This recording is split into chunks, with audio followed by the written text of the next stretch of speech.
শনিবার বিকাল ৩টার দিকে মূল কর্মসূচি শুরু হয়, কিন্তু সকাল থেকেই সোহরাওয়ার্দী উদ্যানের সব গেট দিয়ে হাজারো মানুষ সমাবেশস্থলে আসতে শুরু করেন। তাদের হাতে ছিল নানা প্ল্যাকার্ড, ব্যানার আর ফিলিস্তিনের পতাকা। মুসলমানদের পাশে থাকা জরুরি, আমরা একটা মুসলিম দেশ, তাই আমি আহ্বান করব সারা বিশ্বের মুসলমানকে একসাথে হওয়ার জন্য, ফিলিস্তিনের সাথে থাকার জন্য। আপনারা সবাই জাগ্রত হন, ফিলিস্তিনের পাশে দাঁড়ান, আমরা সবাই ফিলিস্তিনের পক্ষে আছি। কর্মসূচিতে ভাটারা, বসুন্ধরা, আফতাবনগর, রামপুরা এলাকায় অবস্থিত বিভিন্ন শিক্ষা প্রতিষ্ঠানে শিক্ষার্থীরাও অংশ নেন। 200 কোটি বা তারও অধিক মুসলমান যদি আমরা একত্রিত হতাম, একটা হুঙ্কার জানাতাম, তাহলে কিছুটা হলো আমাদেরকে বুঝতো ইসরায়েল এবং আমেরিকানরা। দুপুরে মিরপুর, কাজীপাড়া, শেওড়াপাড়া, বিজয় সরণি, ফার্মগেট, বাংলা মোটর ও শাহবাগ এলাকা হয়ে খণ্ড খণ্ড মিছিল ছাড়াও পিকআপ ভ্যানে করে সর্বস্তরের মানুষকে স্লোগান দিতে দিতে উদ্যানের দিকে যেতে দেখা যায়।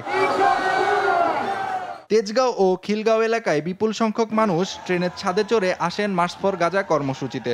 মুসলিম সম্প্রদায় এবং ফিলিস্তিনের মুসলমানদেরকে উদ্ধার করার জন্য আমাদের ইমানি দায়িত্ব হিসেবে আমরা একসাথে সাথে জমা হচ্ছে।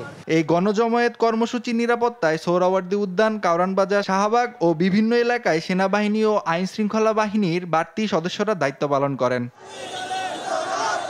নাইম আফসান, দেশ টিভি, ঢাকা।